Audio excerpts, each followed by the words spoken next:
Donc, bonjour à tous. J'enlève juste mon masque pour que vous puissiez me voir. Donc, je m'appelle Géraldine Carson-Jouzel. Je suis chargée de mission sur le programme SMS numérique au sein de l'ARS. Je vais vous présenter ensuite quelques petits diapos sur le programme SMS numérique. L'idée de ce webinaire, c'est de pouvoir répondre à vos questions. Donc, il ne faudra pas hésiter, comme le disait Kivy, à interpeller, lever la main et poser des questions dans le chat, puisque l'idée, c'est de vous expliquer en quoi consiste ce programme, le programme sur l'année 2021 et l'année qui va suivre également.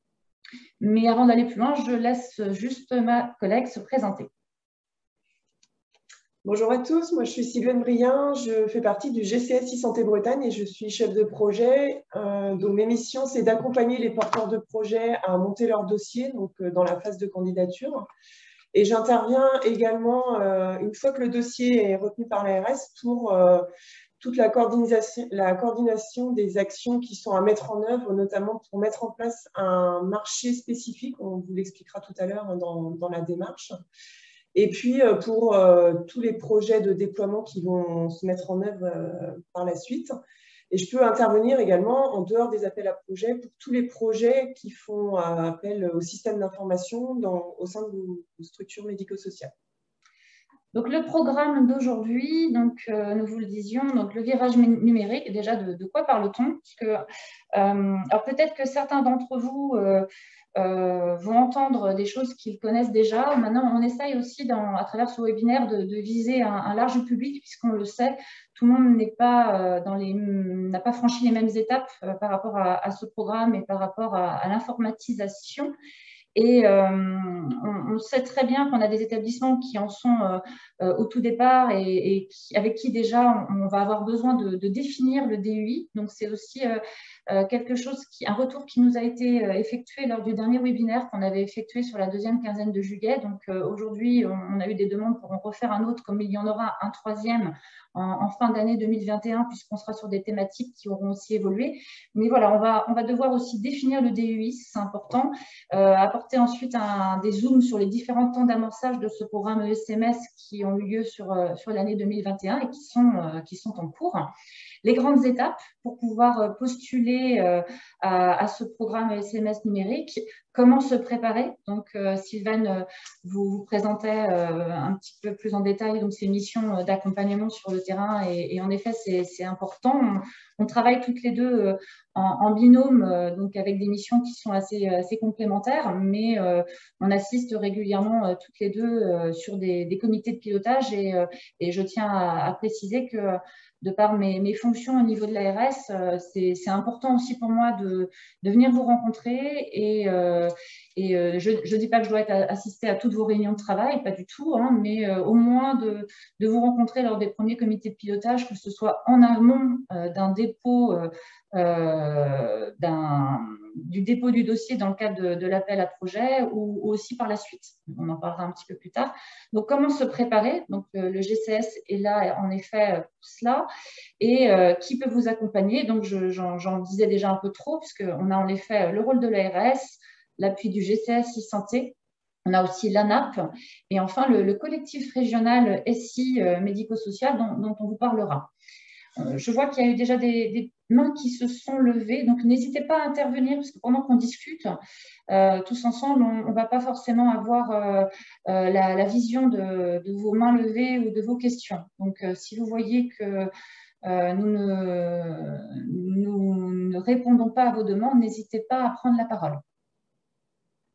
Voilà, donc juste pour remettre rapidement dans le contexte, alors je vais pas m'étaler sur le virage numérique et le plan Ma Santé 2022 donc, et cette loi de 2019 et la volonté du gouvernement de renforcer et de réformer le système de santé français.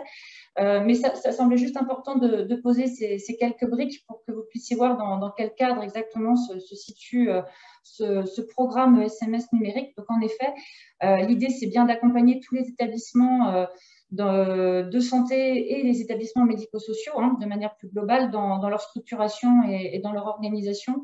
Et pour ce qui concerne le médico-social, l'idée, c'est vraiment de décloisonner et mutualiser les compétences tout ça, bien entendu, en faveur des usagers et des professionnels. Donc, c'est pour cela qu'on a défini, enfin, le gouvernement a défini une feuille de route avec 5 grandes orientations. Pardon. Alors, nous, on se situe plutôt dans la 5e, qui est donc soutenir l'innovation et favoriser l'engagement des acteurs. Et dans ces 5 grandes orientations, on se définit également 30 actions que je ne vais bien entendu pas énumérer aujourd'hui et que vous connaissez probablement pour une bonne partie d'entre vous. Et nous nous situons également dans l'action 21, qui est le soutien au système d'information médico-sociaux et l'accompagnement au virage numérique via le programme SMS numérique. Donc, que nous soyons bien d'accord, ce programme, il est bien à destination des établissements sociaux et médico-sociaux et tous les services qui interviennent au domicile. Alors, on va en parler un petit peu plus tard. On va rentrer dans les détails. Donc, l'horizon sur 5 ans, alors juste pour vous rappeler, l'objectif du national, c'est, on va dire que d'ici 5 ans, 75 voire 80% des établissements médico-sociaux soient équipés du numérique. C'est l'objectif du national. Donc, forcément, ce programme, il a débuté cette année, mais il va s'étaler sur plusieurs années. Donc là, on a en effet ces différents temps d'amorçage qu'on va vous expliquer, mais on aura aussi tout un nouveau programme en 2022. Donc, l'horizon sur 5 ans, c'est bien de développer des usages et bonnes pratiques du numérique dans les établissements, d'amener une grande partie donc, des établissements à cette maturité du système d'information. Donc, quand on parle de système d'information, on est au-delà de l'outil du logiciel informatique. Hein. On parle bien de tout ce qui est sécurité, la cybersécurité. Vous en avez certainement entendu parler. Tout ce qui est interopérabilité. Donc, interopérabilité, on en parlera aussi plus tard donc, sur les services socles. Ça fait partie d'une des pièces maîtresses de ce programme. La RGPD, donc la protection des données, les équipements, puisque en effet, acquérir un outil informatique, un nouveau logiciel et prendre ce virage numérique, ça ne se fait pas sans savoir les équipements nécessaires et le réseau adéquat. Et voilà, donc logiciel et déploiement, j'en ai parlé. Donc, accompagner la réussite des projets, donc ça fait partie de ce programme également, c'est bien en mutualisant les achats et les bonnes pratiques et en intégrant la formation et l'acculturation des acteurs du programme. D'où aussi ce deuxième webinaire aujourd'hui et aussi toutes les actions de communication qu'on effectue sur le terrain et que nous allons aussi davantage déployer, notamment avec le collectif ou également avec le GCS e-santé. Donc, le DUI, qu'est-ce que c'est? Eh bien, lorsqu'on parle DUI, on parle bien d'un dossier usager informatisé qui va recueillir toutes les données, les écrits des professionnels pour pouvoir rendre compte des besoins du usager et faciliter, on va dire, l'accompagnement de ce dernier. Donc, c'est bien le DUI, c'est bien un dossier informatisé que l'on retrouve dans l'établissement médico-social. On va dire qu'aujourd'hui, on le sait, beaucoup d'établissements ne sont pas informatisés, c'est-à-dire qu'ils travaillent avec des tableaux Excel pour gérer les plannings, la boîte Outlook et les transmissions entre soignants ou entre professionnels qui vont accompagner les usagers va se faire sur un classeur avec papier-crayon. Donc là, aujourd'hui, l'idée, c'est de passer cette étape et de s'informatiser avec le DUI. Nous avons une question, on va peut-être y répondre. Est-ce que les résidences autonomes peuvent participer à l'appel à projet? Les résidences autonomie? Oui. Oui, tout à fait. Quand vous parlez de résidences autonomie, on est bien sur les résidences personnes âgées, résidences seniors, sur des résidences privées. Alors, vous pouvez prendre la parole, hein. N'hésitez pas, mais en tout cas, oui. Vous pouvez participer à l'appel à projet. L'idée, on va y venir, mais alors voilà, on a un support hein, avec différentes slides. Forcément, en fonction de nos échanges, on peut aussi aller et venir entre les diapos ou en survoler certaines parce qu'on vous aura déjà communiqué les informations. Mais une des conditions premières pour répondre à cet appel à projet, c'est de se mutualiser, c'est-à-dire de se regrouper avec un minimum, un idéal de 15 établissements ou 15 services pour pouvoir répondre à cet appel à projet. Donc ça, c'est déjà une des premières conditions. Alors, donc, du coup, le DUI, de quoi parle-t-on plus en détail? Eh bien, comme je vous le disais, c'est à la base un outil qui est là pour faciliter l'information et les démarches des personnes qu'on accompagne. C'est pour ça que lorsqu'on parle DUI, on le dit aussi, et le GCS, lorsqu'on vous accompagne, en parle. Il ne faut pas oublier le volet usager, c'est-à-dire qu'il doit aussi participer à l'élaboration de ce DUI.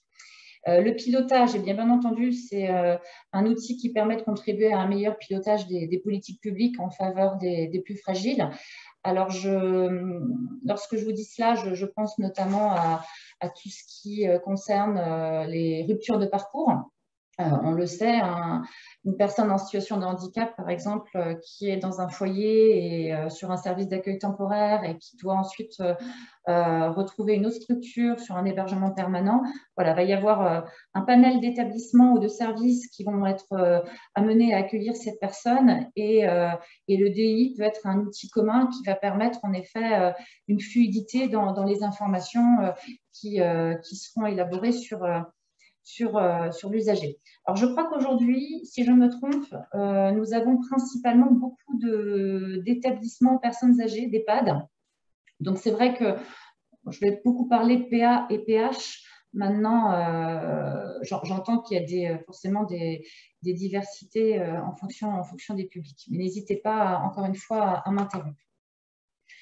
Donc, le DUI pour la connaissance des besoins, bien entendu. Donc là, on va améliorer la connaissance des personnes accompagnées et de leurs besoins à travers l'évaluation de ce dernier. Donc, le plan personnalisé de l'usager, par exemple. Le DUI pour l'accompagnement, donc on contribue forcément à la qualité et à l'individualisation de l'accompagnement. Donc, je vous disais tout de suite, pour impliquer aussi l'usager, le DUI contribue à une implication plus importante de la personne accompagnée comme acteur de son parcours. L'objectif du DUI, c'est bien de contribuer à et d'apporter une qualité d'accompagnement optimale pour l'usager et aussi pour les professionnels qui vont l'utiliser. C'est pour ça que c'est un outil qui va favoriser forcément le partage et la coordination des professionnels qui seront impliqués dans le champ sanitaire, médico-social et social. Puisqu'on va en parler ensuite, le DUI n'a pas vocation à être utilisé de manière isolée. Donc, je vais laisser la parole à Sylvaine pour vous parler justement de son écosystème. De l'écosystème de santé. Voilà.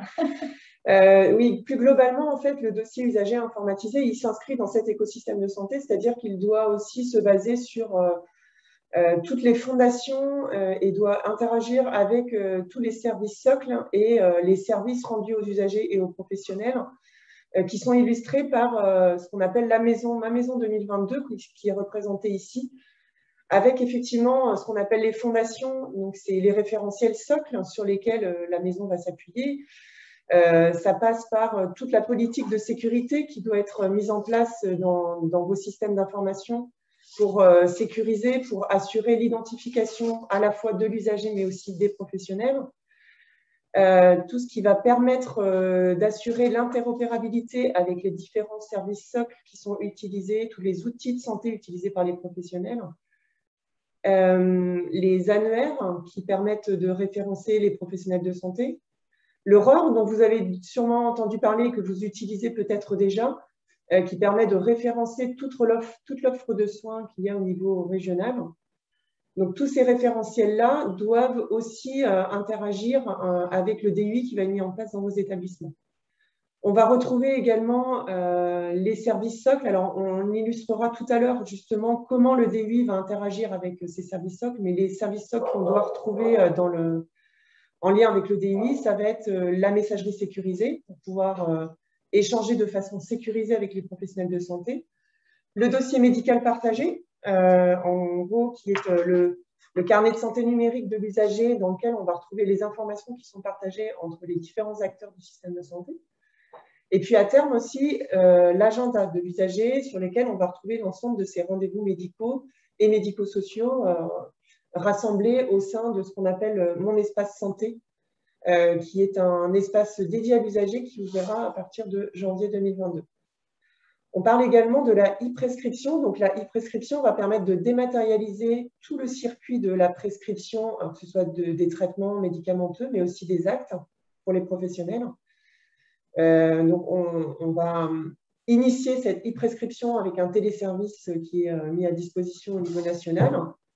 Et ensuite, on aura un suivi de la délivrance et de la réalisation en fait, de ce qui est prescrit au niveau de cette prescription dématérialisée.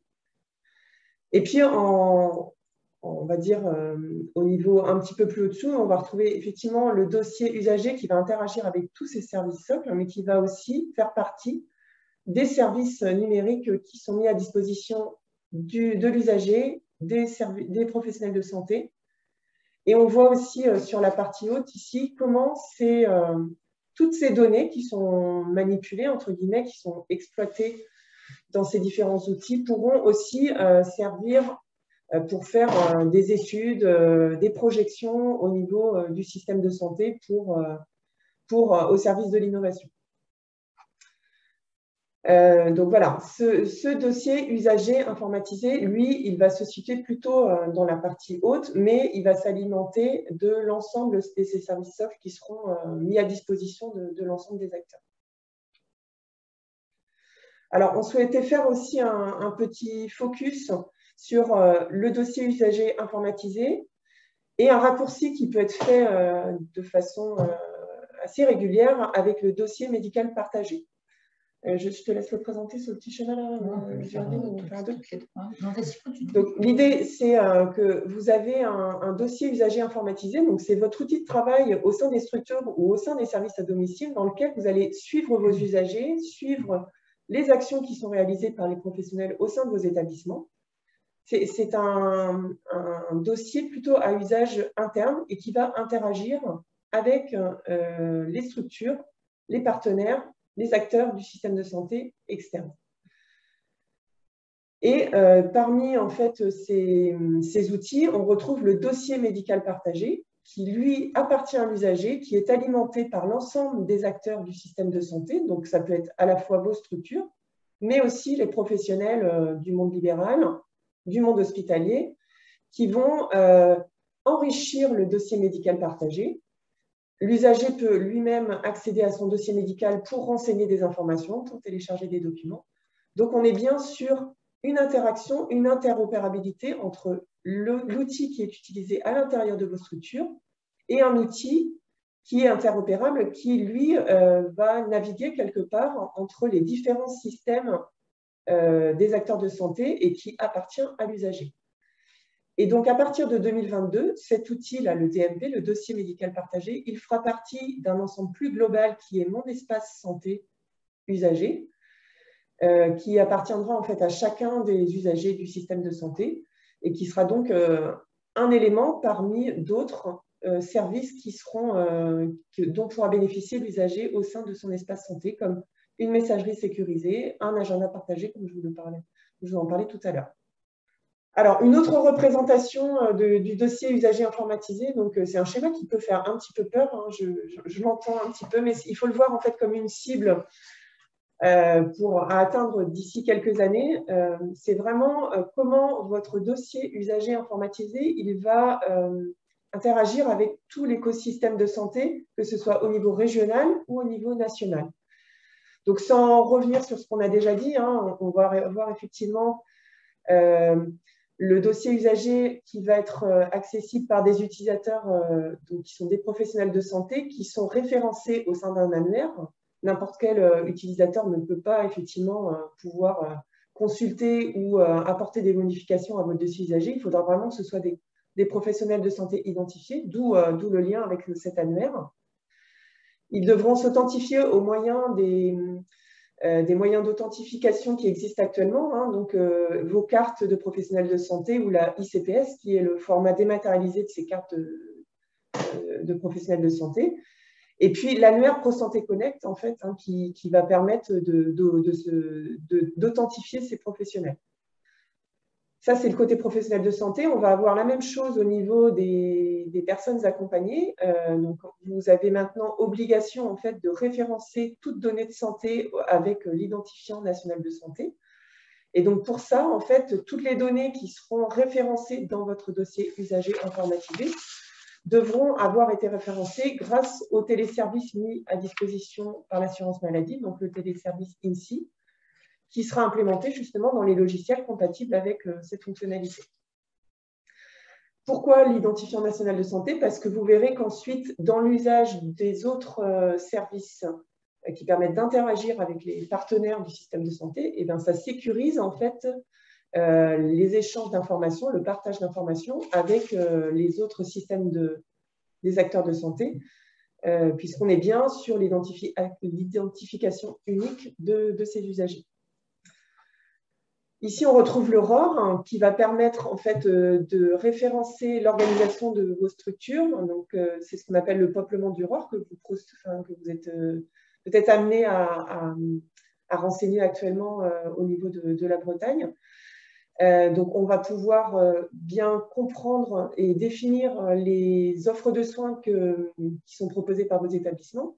L'idée, c'est aussi que dans le cadre de l'accompagnement que vous allez proposer en tant que professionnel dans vos établissements, c'est qu'on puisse aussi aller piocher dans le répertoire opérationnel de ressources pour pouvoir identifier un professionnel, une offre de soins en lien avec l'accompagnement qui est proposé à l'usager. Donc ça, c'est une cible, ce n'est pas encore opérationnel, mais ça fait partie des éléments d'évolution que votre dossier usager informatisé devra proposer. On retrouve aussi, alors notamment sur le secteur des structures qui accompagnent les personnes en situation de handicap, le lien avec Via Trajectoire PH qui permet de suivre les décisions d'orientation qui sont accordées par les maisons départementales pour les personnes handicapées, suivre les listes d'attente et effectivement via la mise à jour que les établissements vont renseigner dans Via Trajectoire. Je termine juste et puis je prends la question qui arrive. Le lien avec les messageries sécurisées, les documents, les informations que vous allez renseigner dans votre dossier usager informatisé, vous allez les partager avec des professionnels de santé sur des structures extérieures ou avec des professionnels non libéraux. Et ça va s'échanger au travers de la messagerie sécurisée. Donc, de façon très transparente, en fait, vous allez avoir de quoi échanger de manière sécurisée avec ces professionnels. J'en parlais tout à l'heure, le dossier usager informatisé va aussi permettre d'accéder au dossier médical partagé de l'usager et vous allez pouvoir enrichir ce dossier médical avec des documents qui sont issus de votre logiciel.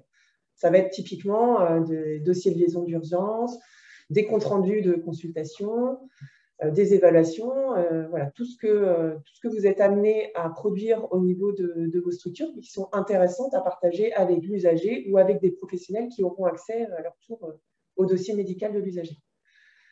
J'en ai parlé tout à l'heure, la e-prescription qui pourra être appelée aussi directement à partir du dossier usager informatisé pour pouvoir initier et suivre la prescription des traitements et des actes pour le suivi de vos usagers. Et puis à terme, on devra aussi mettre en œuvre l'interopérabilité avec les outils de la plateforme e-parcours. Donc les outils au niveau régional en Bretagne sont Mobility et Gwenlen, donc des outils qui permettent de favoriser la coordination des acteurs autour de la prise en charge d'un usager. Et donc ça fait partie aussi des éléments qui seront à construire, à définir quels sont les acteurs qui interviennent dans ces différents outils en lien avec vos structures et quelles sont les informations pertinentes à partager avec ces acteurs de la coordination. Alors, je prends la question. Non, il n'y a pas de question en fait. S'il y avait 15 finesses géographiques. Alors, ouais, alors ça, peut-être, on va y répondre peut-être quand on va parler de la constitution des graphes et des dossiers de candidature. Voilà, on verra la question à ce mais moment-là. On va l'aborder. Hein. Est-ce que vous avez des remarques avant que l'on passe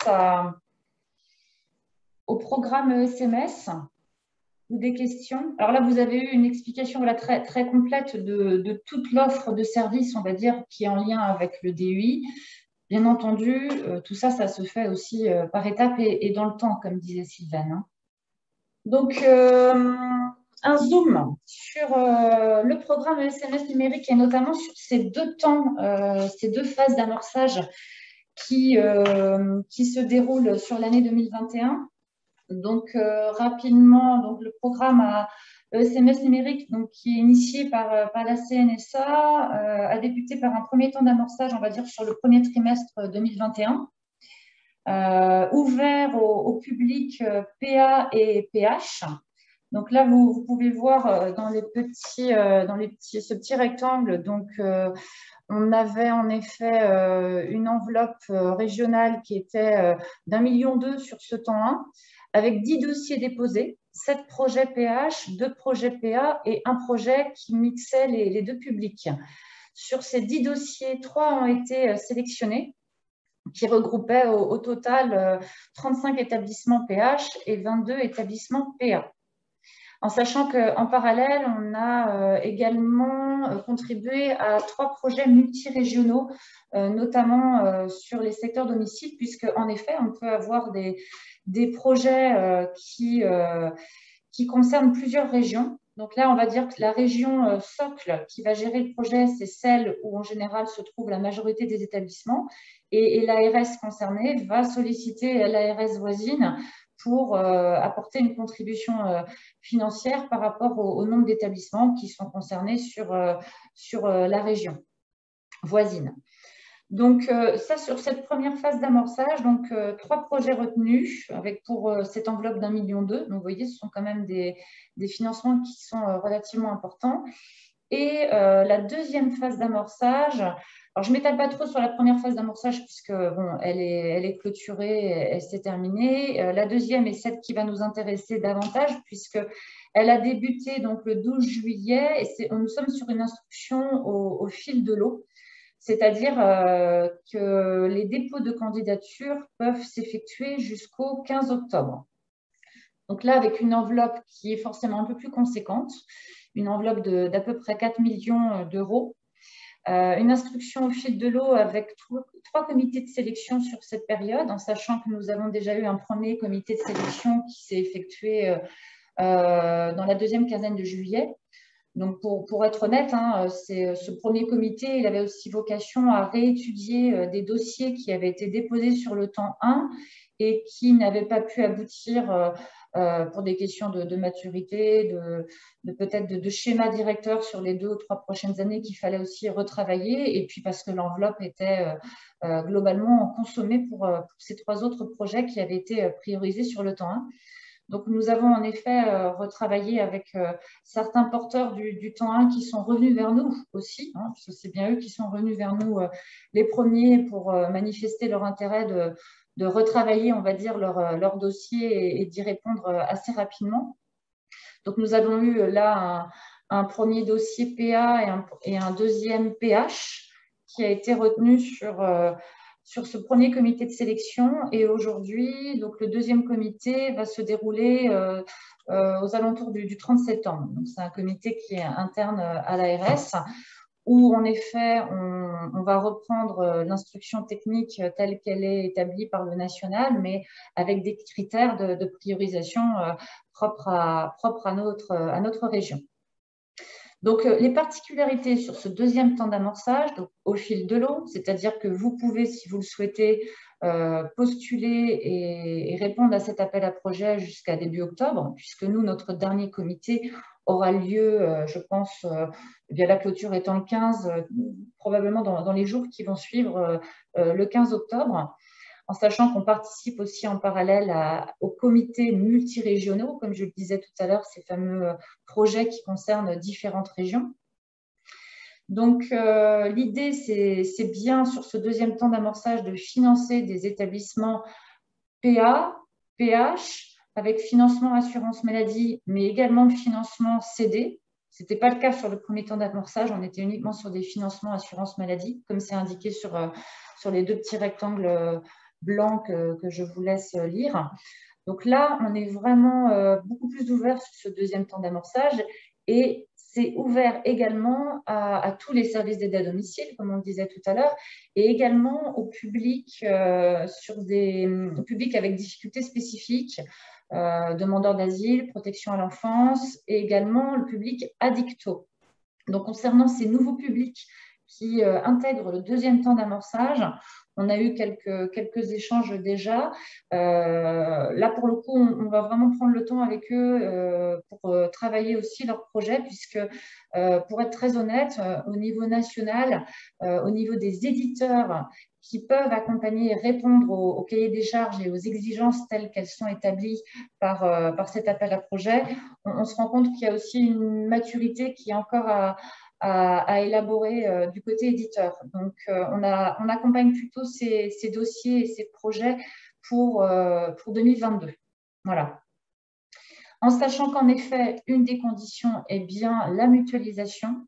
Donc, la mutualisation avec un idéal de 15 établissements. Donc, on parle d'idéal, c'est-à-dire que si vous êtes 14 établissements avec une finesse géographique, qui avait pris le temps d'effectuer des comités de pilotage, de vous réunir, de travailler depuis déjà plusieurs semaines sur ce programme et sur ce projet, on étudiera votre demande. Et c'est la raison pour laquelle on apprécie aussi, et c'est, je pense aussi la raison pour laquelle les projets qui ont été votés et validés sur ce premier temps et sur ce deuxième temps se déroule plutôt bien, c'est qu'on a pu aussi avoir des échanges en amont, que ce soit avec l'ARS, avec Sylvain pour le GCS. On les a rencontrés, ils nous ont expliqué leur projet. Alors, ça ne veut pas dire que parce qu'on vous rencontre, le projet est validé de manière systématique derrière en comité, puisqu'en effet, on peut avoir plusieurs projets, on va dire, à niveau égal, et à un moment donné, il faut bien qu'on définisse des critères de priorisation. Mais en tout cas, je peux le dire, et on en est très satisfait sur la région Bretagne, la majorité, quasi tous les projets qui ont été déposés ou qui vont être déposés à notre connaissance à ce jour, nous les connaissons en effet, ils ont pris contact avec nous, ils nous ont posé des questions puisque chaque projet est très spécifique, chaque projet a sa singularité et je ne vous le cache pas, on échange aussi nous toutes les semaines avec la CNSA, puisque entre l'instruction technique telle qu'elle a été rédigée là sur ce deuxième temps d'amorçage et les demandes que nous pouvons avoir aussi sur le terrain, il y a des choses qui peuvent aussi faire débat et on a la chance de très bien travailler et d'avoir une belle réactivité au niveau du national. Donc, c'est la raison pour laquelle il ne faudra pas hésiter à nous contacter si vous avez des questions sur votre projet plus spécifique. Donc, sur ce deuxième temps d'amorçage, on le voit, on parle de la modalité d'achat. Donc, Sylvain en parlera peut-être davantage ensuite du marché du RESA, qui est une des conditions sine qua non, surtout pour l'acquisition, pour ceux qui sont dans cette procédure d'acquisition du DEI, puisqu'on a deux projets différents sur le programme SMS numérique. On peut postuler parce qu'on souhaite acquérir un dossier usager informatisé, c'est-à-dire, comme je vous le disais tout à l'heure, les établissements qui n'ont pas du tout de dossier informatisé, qui sont encore sur le fonctionnement des boîtes mail et des tableaux Excel et des classeurs de transmission. Mais nous avons aussi, et je crois que c'est le cas d'une bonne partie d'entre vous, les établissements qui sont déjà équipés et qui vont postuler à cet appel à projet pour pouvoir mettre en conformité leur dossier informatisé avec les services socles dont vous parlait Sylvain tout à l'heure. Donc, il y a une question. Deux petites questions, oui. On va les prendre. Alors, j'ai acheté avec 13 centres. Est-ce que c'est possible? Alors, oui. Est-ce que vous pouvez repréciser qu'est-ce que c'est 13 centres? Est-ce que c'est 13 établissements, 13 EHPAD, par exemple? Vous pouvez prendre la parole. Oui, n'hésitez pas. Je pense que là, on est typiquement dans le cas que tu citais tout à l'heure, Géraldine. Si vos 13 EHPAD, vous avez un projet de mutualisation avec ces 13 établissements, où votre dossier il est bien ficelé, il y a un effort de fait sur votre organisation en termes de compétences, ressources, le lien que vous pouvez avoir aussi avec vos partenaires pour assurer l'interopérabilité qui est demandée dans le cadre de ces dossiers-là. Voilà, je pense que c'est typiquement des dossiers qu'on va analyser. Monsieur Vantard, Oui, bonjour, c'était bien ça. Effectivement, je voulais m'assurer. Effectivement, on est bien effectivement avec une stratégie commune. On a bien une démarche commune. On a bien des copies communs, mais effectivement, on en a 13 et pas 15. On peut étendre à d'autres, hein, mais je voulais savoir déjà si on pouvait être éligible déjà avec un nombre un peu en dessous du nombre qui est Oui, requis. tout à fait. D'ailleurs, ça a fait beaucoup de débats, enfin beaucoup. Disons qu'on a pu parfois en échanger avec des établissements et aussi avec le national, puisque dans l'instruction technique, il est bien noté idéalement 15. Donc, on le voit, hein, ça laisse aussi une ouverture possible au projet comme celui que vous décrivez en tout cas, hein, de 13 établissements qui ont pris le temps de travailler ce projet. Et en effet, il sera instruit. Et alors après, est-ce qu'il y aura une réponse positive? Ça, c'est autre chose, encore une fois, mais en tout cas, il sera instruit. Oui. Est-ce qu'il existe un modèle type de réponse à l'appel à projet? Alors non, il n'existe pas de modèle type. Alors par contre, pour répondre à l'appel à projet, il faut vous rendre, d'ailleurs ça s'est noté sur l'instruction technique et sur l'appel à projet en lui-même, il faut postuler directement sur le PAI Galis, la plateforme Galis. Donc vous pouvez vous y rendre, créer un compte et commencer à… Je pense que d'un point de vue utilisateur, parce que moi j'ai aussi ma session, mais juste pour l'instruction des demandes qui arrivent, on a un visu sur des établissements qui ont commencé à répondre et qui n'ont pas finalisé leur demande. Donc, ça peut vous permettre de voir d'un peu plus près ce qui vous est demandé. Mais en l'occurrence, on va vous demander eh bien, de la fiche projet. Donc, préciser si, en effet, le nombre d'établissements, si vous êtes sur de l'acquisition ou de la mise en conformité, savoir si, en effet, vous avez déjà une solution identifiée. Il va falloir faire des… je ne rentre pas dans tous les détails, mais globalement, vous avez tous ces critères de noter. Et sinon, comme je vous le disais tout de suite, il ne faut pas hésiter à interpeller le GCS, puisque Sylvaine, qui est aussi identifiée sur ce programme, elle peut vous accompagner sur le modèle de projet, puisqu'elle a maintenant un peu l'habitude, étant présente depuis le temps 1 de la phase d'amorçage, elle a pu accompagner les projets et leur préciser plus en détail tous les critères auxquels il faut répondre. Parce que là, si je vous fais la liste, elle est quand même relativement longue, mais ce qui est sûr, c'est que bon, voilà, dans les grandes lignes, je vous ai donné les infos, mais il faudrait vous rapprocher du GCS pour voir tout ça plus en détail. Oui, c'est ça. En fait, nous, on a un modèle. Alors, ce n'est pas le modèle national, hein, c'est un modèle qu'on a construit au niveau du GCS pour les projets bretons. Donc, il ne faut pas hésiter à nous solliciter pour qu'on puisse vous accompagner sur… alors, fournir le modèle, c'est une chose, mais vous aider aussi à le remplir et à le renseigner. Oui, tout à fait. Ouais. En sachant que également, si vous faites vous constituez en grappe, ce qu'on appelle une grappe d'établissement. On peut regarder la diapo ensemble, c'était la suivante et on y vient. Il faut que vous fassiez, par exemple, une convention de constitution de grappe, voilà, entre vous. Et ça fait partie d'un des documents qu'il faut aussi ajouter lors du dépôt de votre dossier. Alors, on y vient. Je regarde s'il y a d'autres questions.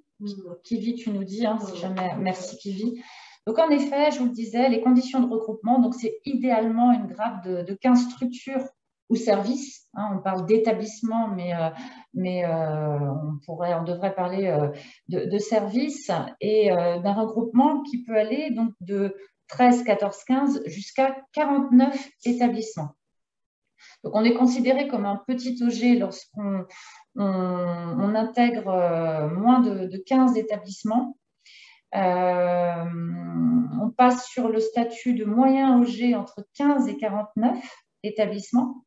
Et ensuite, je ne vous en ai pas parlé, mais j'y viens, si vous avez un organisme gestionnaire avec plus de 50 établissements au service et que vous souhaitez répondre à cet appel à projet, là, du coup, vous basculez dans l'appel à projet national. L'appel à projet national, il est en effet sorti sur ce deuxième temps d'amorçage depuis le 12 juillet, où là, ça sera une instruction qui s'effectuera au niveau du national.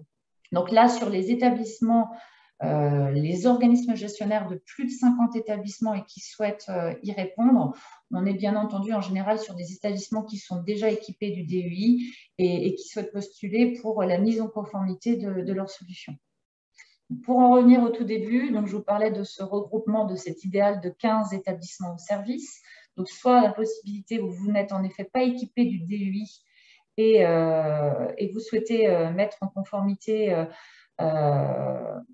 avec la solution. Donc là, on est sur de l'acquisition ou de la mise en conformité, ça dépend.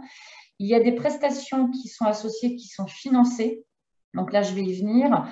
Alors, elles apparaissent en effet dans l'instruction. Hein. Il y a des systèmes de forfaits qui sont attribués pour chaque établissement en fonction de la taille de l'organisme gestionnaire et aussi en fonction du projet global.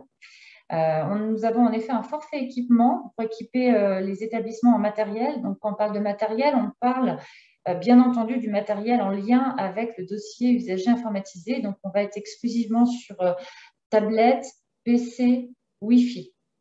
Voilà. Il y a également un forfait pour tous les établissements qui sont sur de l'acquisition de 25 000 € et un forfait de 10 000 € pour les projets qui sont sur de la mise en conformité d'une solution existante. Il y a également, donc ça ce sont des nouveaux forfaits qui sont apparus sur cette deuxième phase d'amorçage qui n'y étaient pas sur le premier temps, des forfaits qui existent d'AMOA, assistance à maîtrise d'ouvrage, donc de 100 000 € pour aider à piloter votre projet, c'est-à-dire soit à recruter un chef de projet pendant 2 ans en interne qui va vous accompagner pour le pilotage de projet, puisque ce que je dis à chaque fois, je radote un peu, mais c'est une chose de préparer le projet en amont et de postuler, mais le plus gros du travail va être ensuite sur le déploiement de l'outil ou la mise en conformité sur tous les établissements de la grappe, et ça va se faire en effet dans le temps. Donc, au-delà d'avoir besoin de ressources humaines en interne présentes, identifiées sur chaque établissement, les 100 000 € sont financés alors, selon certains critères. Hein, c'est un financement qui est à destination uniquement des grappes de petits établissements. Un organisme gestionnaire, on va dire, national avec 500 établissements sur le territoire et qui souhaiterait répondre à l'appel à projet n'obtiendrait pas ce financement d'AMOA. On est vraiment sur un financement qui est attribué principalement sur les grappes de petites structures. Alors, je dis principalement puisque tous ces forfaits que vous pouvez voir là sur cette diapo, et je passe rapidement sur les forfaits, mais sur le cadre de l'appel à projet national, on est là sur des forfaits de 5 000 € par structure pour tout ce qui est déploiement généralisé. Mais tous ces forfaits, bien entendu, j'ai envie de vous dire, il ne suffit pas de se dire, alors voilà, nous sommes 23 établissements, nous sommes des petits organismes gestionnaires, donc on va prendre notre calculatrice, donc 23 multiplié par 20 000 € pour l'équipement matériel, plus même chose 25 000 pour l'acquisition. Très bien, on a fait notre calcul. Bon, bah, voilà ce sur quoi on va se baser et voilà le montant de la subvention qu'on va demander. Alors, non, ça ne fonctionne pas comme ça.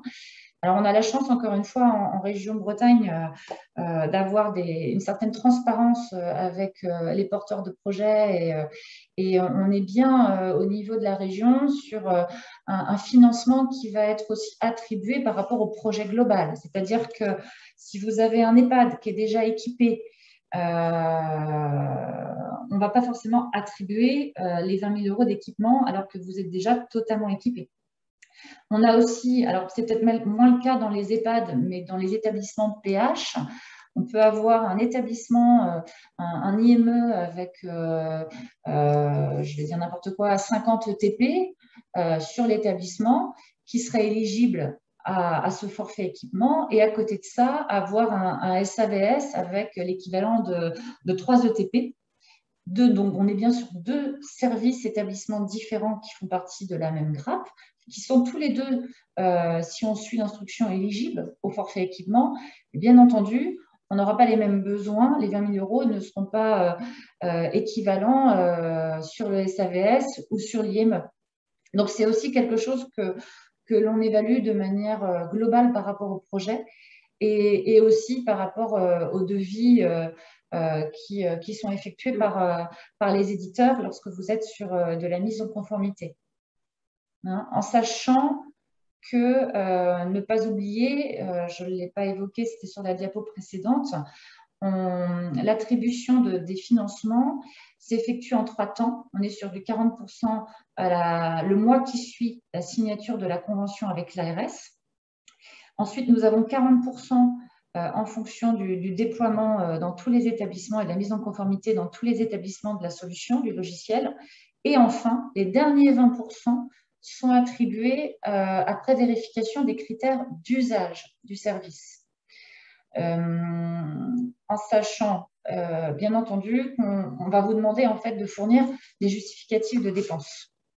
L'idée, ce n'est pas de reprendre l'argent qui vous a été attribué, pas du tout, pas du tout notre volonté, mais c'est tout simplement de nous fournir des justificatifs.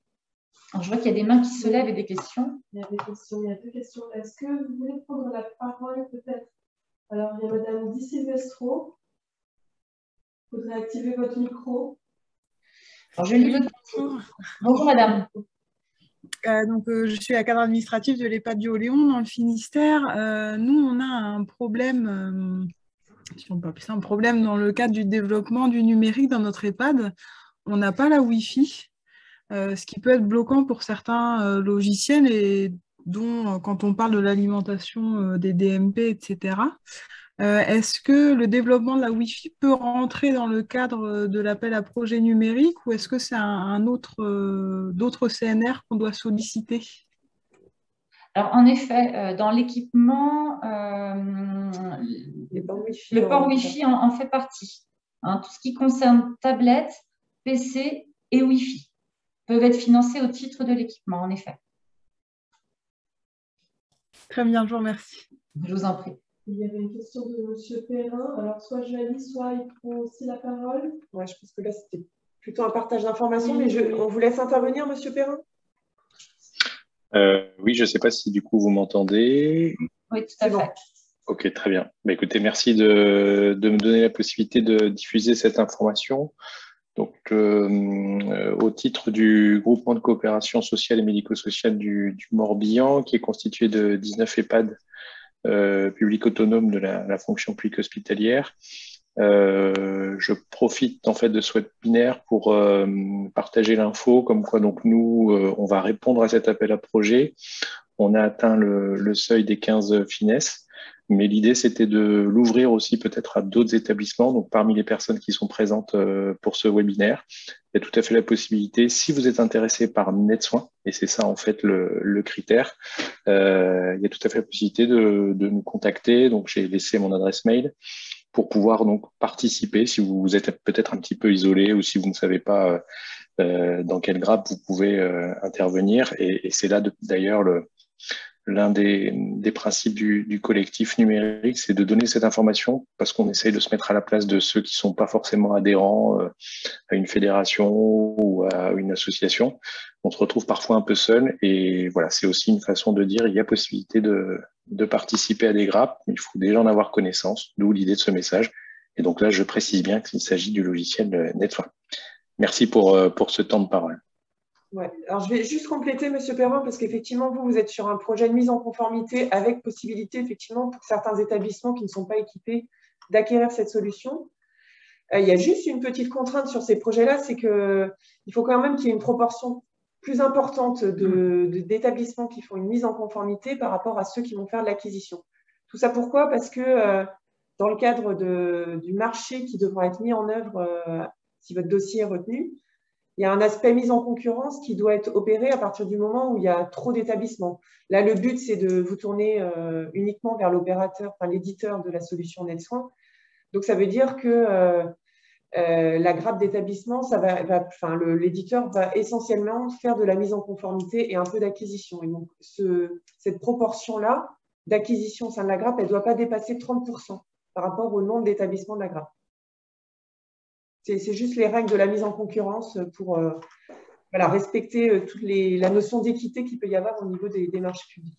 Mais c'est un point important, c'est pour ça que vraiment, au-delà de toutes les infos qu'on peut vous donner aujourd'hui et des réponses qu'on peut vous apporter à travers vos questions, et merci M. Perrin d'ailleurs d'avoir fait cette proposition à d'éventuels établissements qui seraient intéressés, c'est que vous voyez, il y a toutes ces subtilités qui sont importantes, et nous, ce qu'on n'aimerait pas, c'est que vous déposiez les uns ou les autres des projets qui, on le sait déjà, vont pas pouvoir être instruits parce qu'ils ne seront pas recevables par rapport à cette histoire de ratio. Déjà, vous voyez, ça c'est un des critères qui est important en effet, le 70%-30. Oui, vous m'entendez? Oui, tout à fait. Bonjour Monsieur Gauthier. Oui, bonjour Monsieur Gauthier, je suis responsable informatique au sein des Jeunes et d'Or dans le 29. Et la question c'était concernant, nous sommes déjà équipés en fait de logiciels DUI, un on va dire pour les personnes handicapées, un pour les EHPAD. Et au vu de la réactivité des éditeurs, nous pensons changer de système. Donc à ce moment-là, on peut aller sur un système d'acquisition, même si on est déjà, on va dire, équipé d'une solution de DUI. Oui, tout à fait, ça c'est possible. Ça veut dire par contre que l'ensemble des établissements changent d'outils. Oui, alors par contre, après, la deuxième question, c'est que comme on a plus, enfin, au sens finesse, on dépasse les 50, mais par contre, nous sommes localisés dans le Finistère. Est-ce que ça peut être quand même examiné dans le cadre de l'appel à projet régional?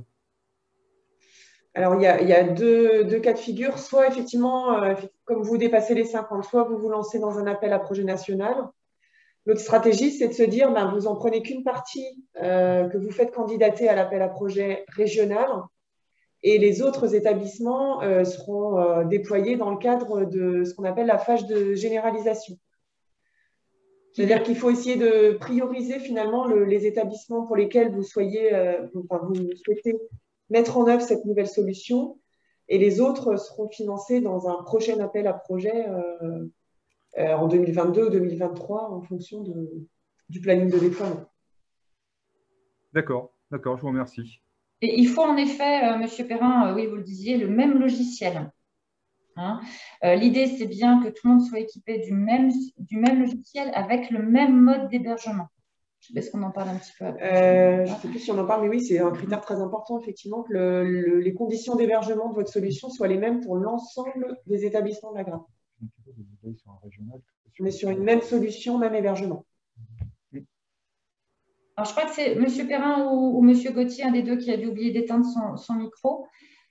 Si c'est OK pour vous, M. Gauthier, je vous laisserai enlever la main, sauf si vous avez autre chose à ajouter, n'hésitez pas, bien entendu. Nous avons d'autres questions. Madame Léouel, nous avons le logiciel MagicNet depuis 2014, logiciel peu installé sur la Bretagne. Possibilité de créer une grappe interrégion, donc plus compliqué pour nous. Est-ce que vous souhaitez prendre la parole? Oui, je veux bien. Bonjour. Donc oui, j'avais contacté, mais je ne sais plus qui, au GCS e-santé. Donc voilà, donc nous on a un logiciel dont on est très satisfait depuis 2014, qui est en effet peu développé en Bretagne, qui est un peu plus sur le Pays de la Loire et sur la Normandie. Donc en fait, je crois qu'il est possible de créer une grappe multi-région. Mais il faut que le porteur du projet, en tout cas, je crois qu'il faut que le projet soit déposé dans la région où il y a le plus d'établissements. Est-ce que c'est bien ça ou pas? Idéalement, disons que ça paraît plus de manière naturelle, si vous voulez. On a le cas là, avec un collègue d'une région d'à côté des Pays de la Loire. De manière assez naturelle, lorsqu'on a, on va dire, 15 établissements en Pays de la Loire et 6 en Bretagne, eh bien, on part du principe que c'est l'ARS Pays de la Loire qui va instruire la demande en concertation, bien entendu, avec la Bretagne, mais c'est aussi sur cette ARS que sera déposé le dossier. Ouais, après, ce n'est pas une obligation. Hein. Ouais, d'accord. Donc, j'ai bien entendu là, parce qu'en fait, nous, on serait certainement des établissements qui ont déjà le logiciel et des établissements qui vont l'acquérir. Donc, j'ai bien compris qu'il ne fallait pas plus de 30% de personnes qui ont déjà le logiciel. C'est ça? C'est l'inverse? C'est ça? La proportion, c'est par rapport au nombre d'établissements, ce n'est pas par rapport au nombre de personnes. Oui, 30% pour moi. Ouais, 30% d'établissements qui ont déjà le logiciel, hein, il ne faut pas plus, hein, c'est ça? C'est ça. Ouais. Et j'avais une autre question qui m'est partie de la tête. Oui, si, tout à l'heure, vous avez parlé, donc là, ce serait pour répondre rapidement sur la deuxième phase d'amorçage. Et sur 2022 et 2023, on sait qu'il y aura à peu près ce même style de financement, ou ce seront des financements moindres voilà. Ouais. Alors, mais c'est très bien, on peut en parler maintenant, parce qu'on a malheureusement très peu d'informations à ce jour sur la phase de généralisation 2022. J'ai posé la question à la CNSA encore la semaine dernière, puisque je savais qu'en initiant ce temps d'échange et ces webinaires, forcément, c'est une question qui allait nous être posée. On devrait normalement être sur des financements plus ou moins identiques, avec des modalités qui seront différentes, qui seront peut-être aussi, on l'espère, simplifiées, surtout pour les établissements qui sont sur de l'acquisition, parce que là, on est sur une procédure de marché public et ça ne va pas de soi pour tous les établissements médico-sociaux qui ne connaissent pas forcément les modalités de marché public. Donc ça, c'est un point, on va dire, phare sur lequel travaille le national. Nous aurons normalement les premières réunions d'information sur la fin d'année 2021. Et on en échangeait encore tout à l'heure avec Sylvaine, où on se disait que pour nous, l'idéal, ce serait de pouvoir organiser un prochain webinaire sur 2022 et la phase de généralisation sur la première quinzaine de décembre, que tout le monde puisse avoir les informations et qu'on puisse démarrer l'année avec une nouvelle feuille de route. Mais à ce jour, pas plus d'informations. Ok, d'accord, merci. On aura forcément toujours cette mutualisation. Hein, ça, cette volonté de mutualisation entre établissements, elle existera toujours. D'accord. Ok, merci beaucoup. Je vous en prie. Sa question, c'était sur l'hébergement. Y a-t-il une obligation d'avoir un mode d'hébergement unique? Je crois qu'on y avait un peu... Oui, il faut que le mode d'hébergement soit le même, en effet. Sur site, externalisé ou en abonnement. Ce qu'on appelle le SaaS. Oui, c'est ça. Alors, quand on dit le même, alors notamment pour les solutions qui sont hébergées sur un serveur externalisé, l'idée, c'est que l'ensemble des structures hébergent sa solution sur un serveur externalisé. Maintenant, vous n'êtes pas obligé de tous héberger votre solution sur le même serveur externalisé.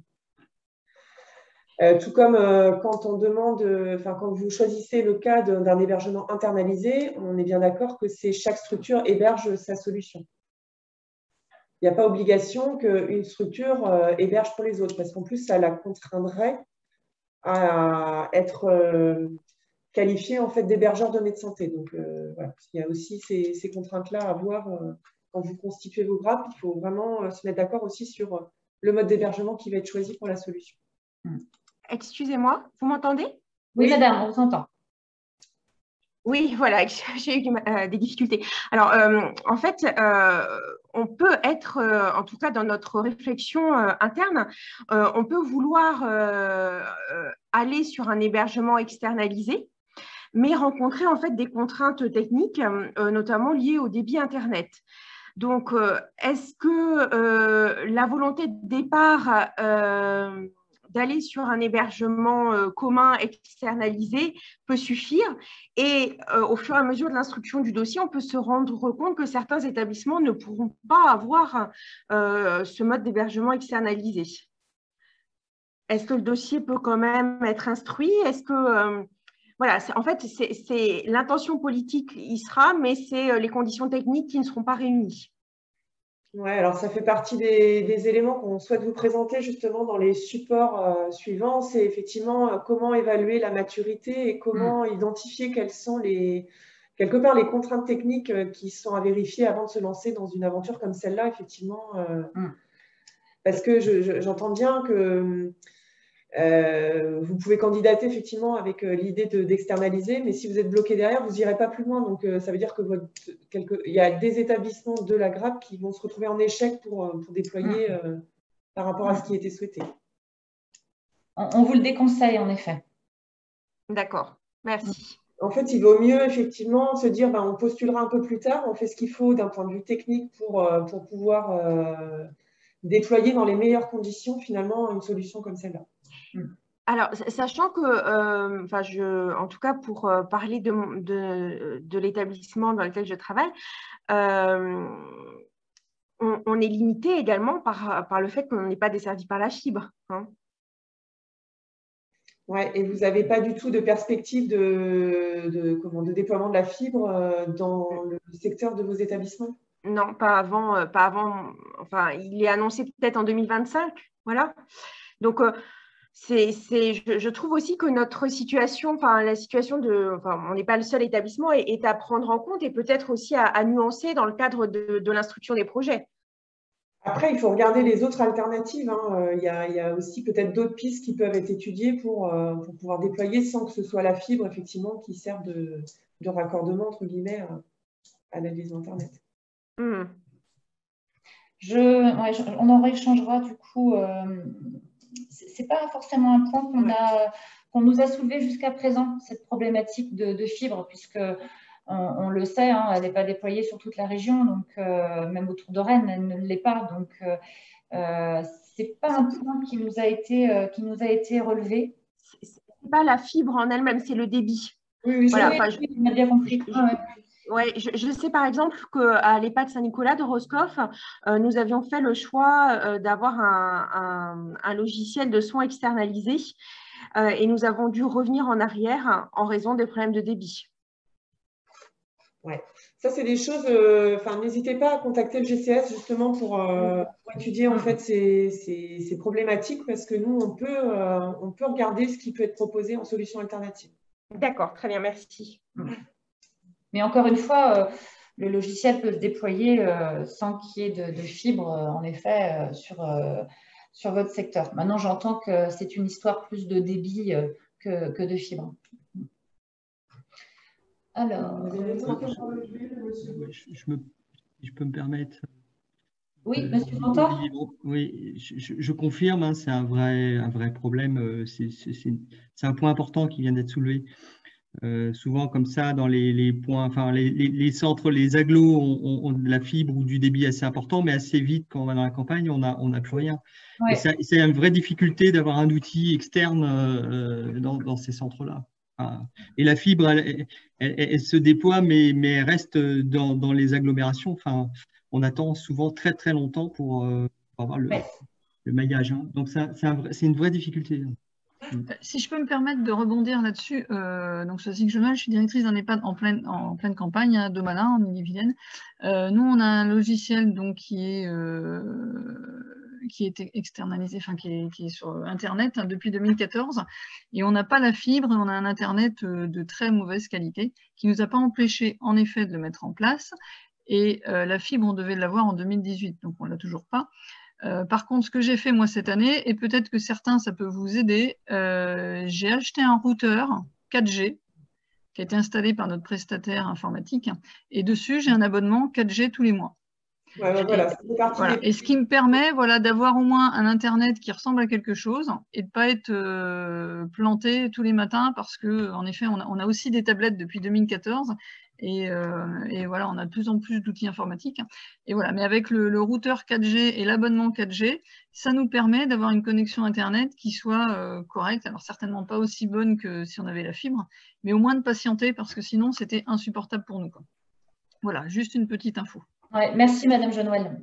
En effet, Sylvaine me soufflait que c'était une des pistes qu'elle aurait pu revoir avec vous après. Mais en effet, c'est bien de le dire là à tout le monde. Il y avait Monsieur Gauthier aussi qui souhaitait prendre la parole. Oui, je vous laisse juste redescendre votre main, Madame Genouel, si vous voulez bien. Sauf si vous avez autre chose à ajouter, bien entendu. Merci. Monsieur ? Oui, c'est pour une deuxième question. En fait, ça concerne en fait la partie projet de mise en conformité. À partir du moment où un projet de mise en conformité est établi au niveau des établissements médico-sociaux, si les établissements font appel au même prestataire informatique, en fait, finalement, je comprends pas en fait quelle est la logique derrière, puisque finalement, la logique, c'est que l'éditeur se mette à jour, lui. Et à ce moment-là, si l'éditeur se met à jour, les ESMS pourront bénéficier à ce moment-là d'une solution conforme. Bon, après, il y a juste, je dirais, le coût de maintenance ou s'il y a un changement de version, peut-être de l'upgrade. Mais finalement, c'est quand même la question de l'éditeur, de la mise en conformité. Ouais, alors ça va un petit peu plus loin qu'une nouvelle version qui est installée. Alors déjà, la mise en conformité, elle se fait de manière, on va dire, progressive, parce qu'on sait actuellement les solutions ne sont pas toutes conformes, justement. Donc voilà, il y a une feuille de route qui est élaborée par l'ensemble des éditeurs pour se mettre en conformité. Donc, ils sont en train de développer pour ceux qui ne l'ont pas encore fait.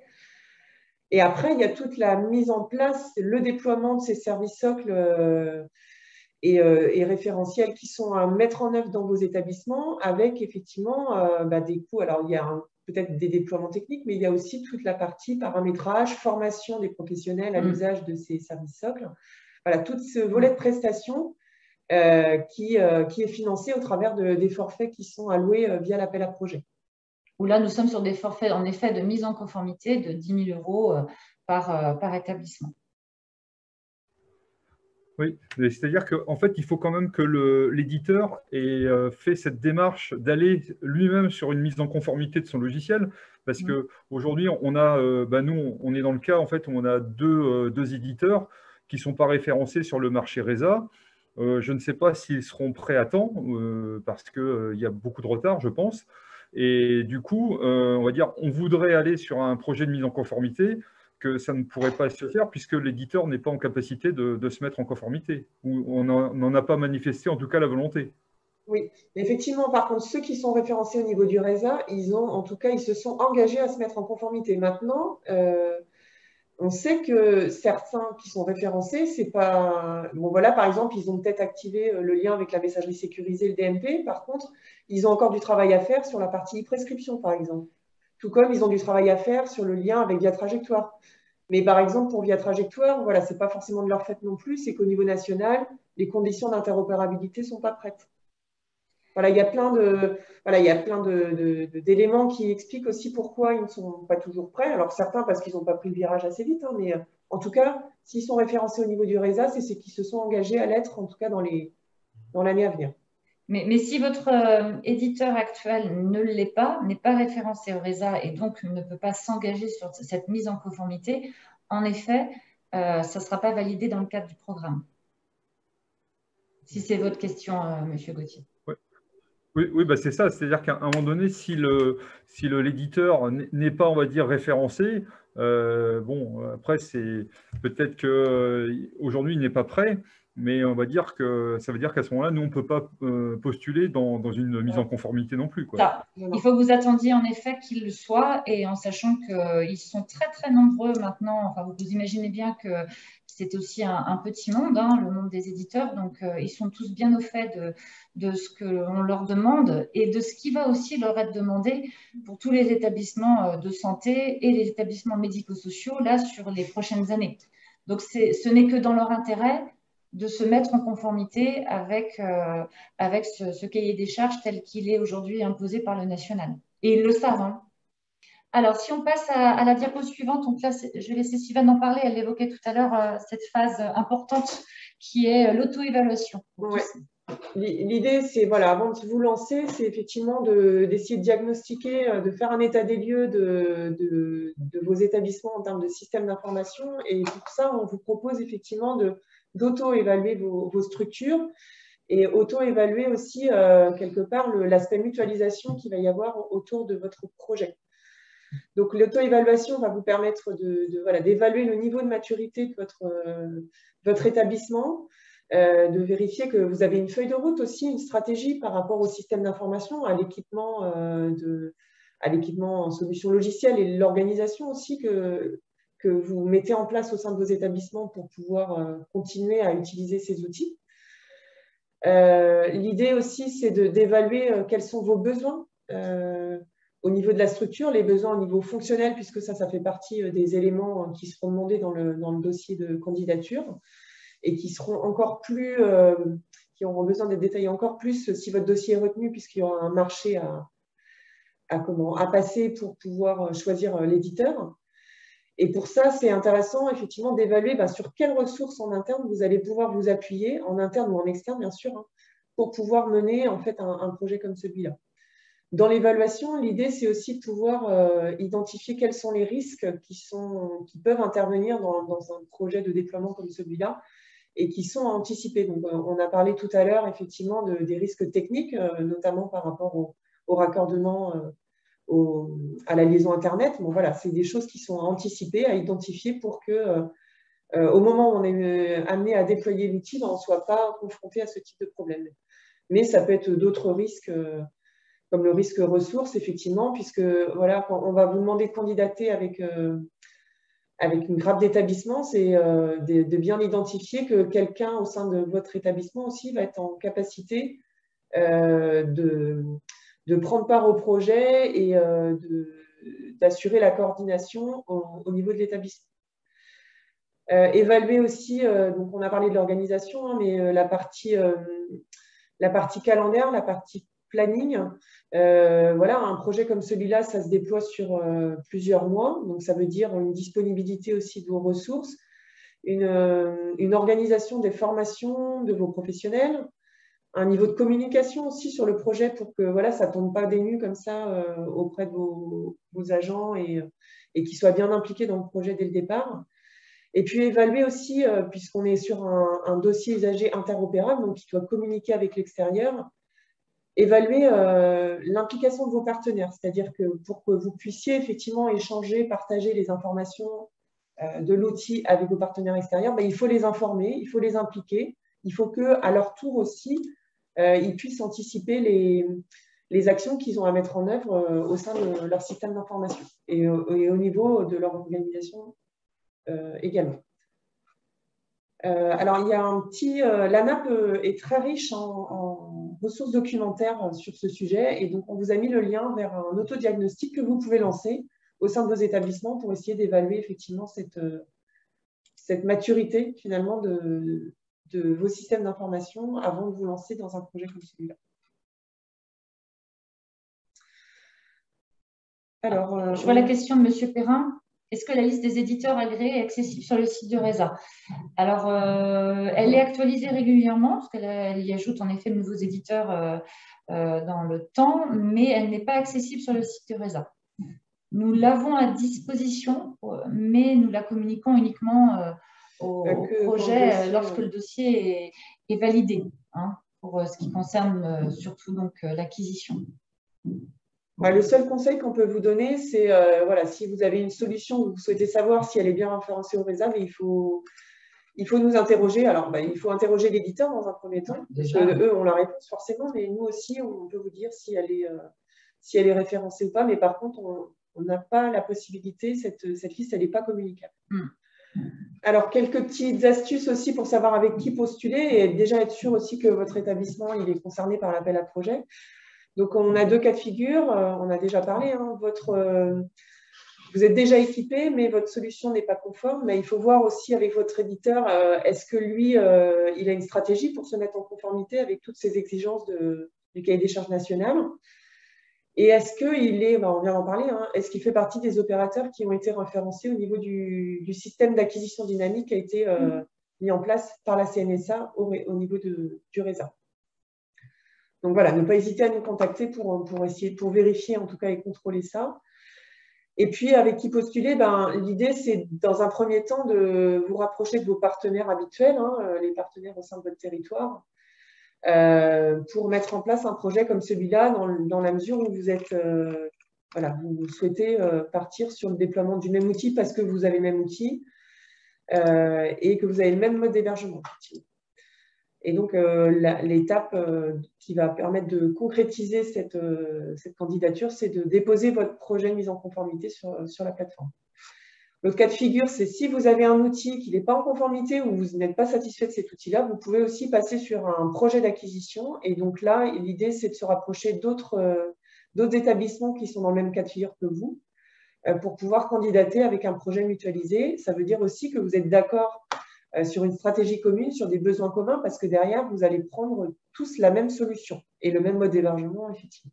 Donc, cette logique de mutualisation, elle est très forte et elle fait partie aussi des éléments qui sont étudiés par l'ARS dans le cadre de l'instruction de votre dossier. De bien voir qu'il y a une logique de mutualisation, que ce n'est pas chacun qui déploie dans son coin, qu'il y a un vrai partage des compétences, des ressources au sein de votre coin. Oui, tout à fait. Et je rebondis sur ce que vient de dire Sylvain et ça m'amène sur la slide suivante puisqu'on va parler, si vous n'avez pas de remarques ou de questions, du rôle de l'ARS et du GCS. On arrive bientôt à la fin de notre présentation. Je vous le disais tout à l'heure, hein, en effet, hein, l'idée c'est bien de pouvoir aussi vous accompagner sur toute la préparation du dossier en amont, participer à vos réunions, à vos comités de pilotage. Donc, en effet, vous avez la possibilité de contacter Sylvaine pour toute son expertise technique, mais également me solliciter s'il le faut. Enfin, on travaille pour le coup vraiment en complémentarité et en binôme. Et il est vrai que pour rebondir sur ce qu'elle disait, mutualiser, enfin, il ne faut pas mutualiser pour mutualiser, c'est-à-dire, alors c'est très bien de pouvoir échanger là comme vous le faites aujourd'hui, et c'est aussi l'idée hein, d'aller chercher d'autres établissements qui pourraient composer une grappe et se regrouper. Maintenant, on met vraiment un point d'honneur à s'assurer que ce regroupement et cette mutualisation elle se fasse, on va dire, sur le long terme et qu'on puisse avoir la garantie à travers cette mutualisation, même si vous n'êtes pas véritablement sur un même secteur géographique. Parce qu'on a eu des organismes gestionnaires qui ont répondu sur le temps 1 et qui sont qui se sont regroupés en étant sur des départements voisins. Donc, vous voyez, c'est un dossier qui a tout de même été validé et qui a été validé parce que le projet était solide. Ils avaient en plus recruté un chef de projet. Enfin, voilà. Et on les avait rencontrés aussi en amont. Donc, il y avait aussi toute cette présentation du projet et du schéma directeur sur les 2 prochaines années, parce qu'on demande un calendrier prévisionnel hein, par rapport au déploiement de l'outil et à sa mise en conformité. Donc c'est important de se mutualiser, mais de se garantir aussi ensemble que vous allez avoir la même vision sur le long terme. On a parlé de cette diapo, pas encore comment se préparer, non. Alors, c'est vrai que c'est des éléments qui vont être demandés dans le dossier de candidature. Alors, voilà, identifier les établissements, on en a parlé tout à l'heure, hein, avec qui candidater. Identifier les partenaires, on en a parlé aussi, mais c'est vraiment important de bien s'assurer avec qui vous allez échanger, avec qui vous allez partager. Et donc, identifier et informer au préalable aussi effectivement tous ces professionnels qui interviennent dans vos établissements ou à l'extérieur de vos établissements, tous les établissements sanitaires avec lesquels vous travaillez, les institutionnels, c'est important, hein, mais notamment les MDPH, parce que vous allez continuer à échanger avec ces acteurs-là, et notamment dans l'utilisation de la messagerie sécurisée. Voilà, il faut s'assurer aussi que quand vous envoyez un message avec la messagerie sécurisée, en face, votre destinataire est aussi équipé d'une messagerie sécurisée. Ça, c'est important. Et donc, c'est important que ces professionnels-là, ces partenaires, soient bien au fait que vous allez utiliser ces nouveaux usages. Définir une vision commune, on en a parlé tout à l'heure, le fait de partager la même solution avec des usages qui vont être sans doute des fonctionnalités qui vont être propres à chacun de vos établissements, mais aussi avec des fonctionnalités qui sont communes. Donc, c'est important aussi de pouvoir partager ça et de se dire que le déploiement de ces fonctionnalités-là, ça peut être intéressant aussi de les partager de façon mutualisée. Définir le périmètre du projet. Donc là, effectivement, on a différents outils que vous pouvez utiliser pour bien définir quels sont vos besoins, que ce soit fonctionnel, technique et d'organisation. Et donc, l'ANAP propose une cartographie qui vous aide justement à cartographier tout ça. Identifier les interfaces qui sont à prévoir, c'est-à-dire que votre dossier usager informatisé ne va peut-être pas fonctionner tout seul, il va peut-être falloir prévoir des éléments d'échange avec des outils qui sont installés dans vos établissements, soit en interne, mais aussi en externe. Et puis, pour ceux qui sont déjà équipés, qui vont changer de solution, c'est d'indiquer si vous souhaitez que dans le cadre du déploiement de ce nouvel outil, une reprise de données soit réalisée. Identifier l'équipe projet, définir la gouvernance, ben ça, c'est toute l'organisation que vous allez mettre en place au niveau de votre grappe. Donc, à l'échelle de la grappe, une organisation, et à l'échelle de chacun de vos établissements aussi, une organisation pour s'assurer que voilà, on va pouvoir déployer ce projet dans les meilleures conditions. Les ressources disponibles, effectivement, on va avoir besoin de personnes relais dans les différents établissements, puis on va avoir besoin surtout d'un chef de projet. Et ça, c'est vraiment un élément important. Et si vous n'avez pas ce chef de projet, j'ai envie de dire, c'est compliqué de candidater parce que l'idée, c'est que si vous n'avez pas quelqu'un qui va être en capacité de piloter, de coordonner votre projet, eh ben, ça va être une difficulté à la fois pour l'ensemble des établissements parce qu'il n'y aura personne finalement pour voilà, rendre cohérent en fait, le déploiement de ce type de solution. Et puis surtout pour l'éditeur, il lui faut quelqu'un, un interlocuteur unique qui soit bien au fait du projet et qui va servir de relais avec les autres structures. Et puis aussi pour l'ARS ou le GCS, c'est important aussi d'avoir une personne identifiée au niveau de la grappe pour piloter le projet. Comment se préparer? C'est aussi définir c'est quoi votre plan de financement. Donc c'est bien essayer d'identifier quels sont les coûts, les dépenses que vous allez avoir sur ce projet. Donc à la fois les coûts en termes de déploiement de la solution, mais aussi les coûts d'assistance à maîtrise d'ouvrage si vous faites appel à un consultant, ou les coûts de recrutement en interne si vous recrutez un chef de projet pour mener à bien ce projet. Et puis, identifier aussi les coûts en termes d'équipement, que ce soit financé ou pas d'ailleurs, hein, parce que c'est important aussi, même si vous n'êtes pas éligible au forfait équipement, de pouvoir montrer à l'ARS les coûts finalement qu'induisent le déploiement d'un tel outil au sein de vos structures. Et puis, comment se préparer? C'est rédiger finalement votre note de présentation qui vous sera demandée sur la plateforme. Et puis, voilà, créer un compte sur la plateforme, ce qu'on appelle le PAI numérique, l'outil Galis. Créer un compte sur cet outil pour regarder un petit peu dans les formulaires quelles sont les informations qui vous sont demandées et les pièces justificatives qui vous seront demandées de télécharger aussi sur votre dossier de candidature. Il y a des questions peut-être? Non, il n'y a pas de questions. Très bien, donc on vous donne beaucoup d'infos, mais encore une fois, tout ça, ça se travaille aussi en amont, lors de vos comités, lors de vos comités en interne, mais aussi avec le GCS si vous souhaitez un accompagnement. Donc justement, qui peut vous accompagner? Eh bien, nous sommes là à vos côtés et j'ai envie de dire, parce qu'on a beaucoup parlé, je pense, du rôle de l'ARS et du GCS. Et j'aimerais faire un petit focus peut-être avant de revenir sur nos missions respectives, même si je pense que vous l'aurez compris, on est là pour vous accompagner en amont et de manière assez complémentaire l'une et l'autre, voire toutes les deux, présentes au comité de pilotage. Mais j'aurais voulu vous parler un peu plus du collectif régional SI.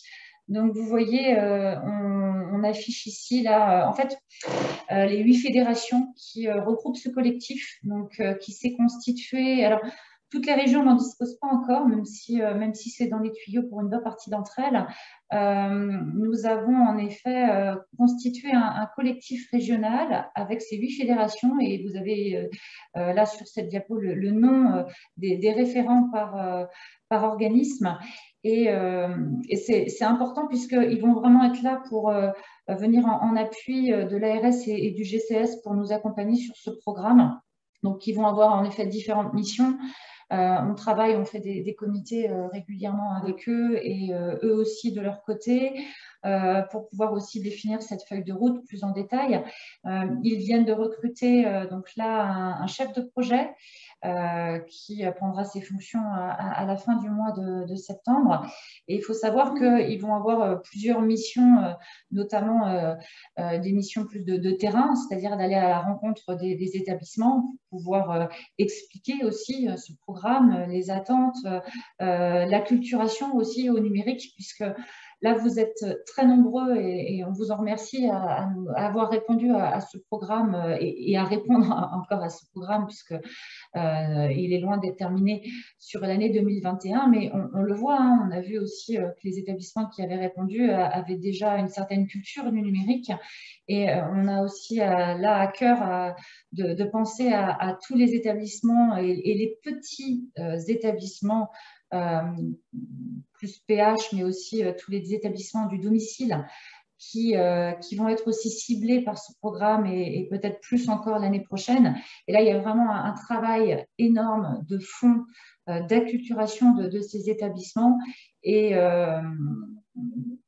où vraiment on va partir pour certains d'une feuille blanche et là, le collectif régional va avoir une place extrêmement importante pour pouvoir aller sur le terrain et expliquer ce qu'est le numérique. Hein. Donc, alors, ça fait partie d'une de leurs missions, mais pas que, puisqu'ils vont aussi proposer des formations en fonction des besoins qui vont être identifiés sur tout le territoire. Alors après, je ne sais pas si monsieur Perrin, je crois, qu'il était là. Monsieur Perrin, je ne sais pas si vous êtes encore présent. Si vous souhaitez… oui. Si vous souhaitez, je vous donne la parole si vous souhaitez parler un peu plus du collectif. Écoutez, c'est très gentil à vous. Je ne sais pas s'il y a d'autres membres du collectif qui sont présents. C'est un collectif en tout cas qui est très varié. Donc c'est à l'initiative de l'ARS. On a vraiment tous les secteurs qui sont regroupés et on connaît d'ailleurs le côté très morcelé du médico-social et notamment avec tout ce qui concerne le domicile. Effectivement, il y a aussi les établissements, il y a toutes les petites structures, il y a aussi beaucoup de petits établissements. C'est un collectif qui est en train de se construire. Vous l'avez évoqué avec un recrutement au 27 septembre d'une chef de projet qui s'appelle Monique Herlédan.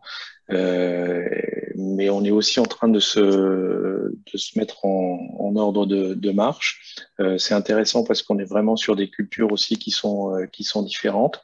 Nous, on va travailler bien évidemment en partenariat avec l'ARS et le GCSI Santé, d'où l'idée du collectif. Et surtout, c'est d'essayer vraiment d'être dans une dynamique de communication, puisque aujourd'hui, pour récupérer l'information, il faut essentiellement passer par la boîte mail avec souvent des mailing lists dans le cadre de fédérations ou d'associations. Et donc l'idée, c'est de dépasser un petit peu cet aspect-là et puis surtout de dire que le DUI aujourd'hui, c'est une porte d'entrée dans le secteur beaucoup plus vaste du numérique. Et puis, on espère qu'il y aura peut-être d'autres appels à projets au niveau national pour des sujets aussi importants que des logiciels RH, des logiciels de planning. Enfin, il n'y a pas que du logiciel en tout cas, mais c'est sûr que le numérique est important, sans oublier, et ça reste la réalité du quotidien. Le numérique ne fera pas tout dans le soin. On n'oublie pas quand même l'accompagnement des résidents et des résidents ou des patients pour certains, puisque ça reste notre cœur de métier. Oui, tout à fait.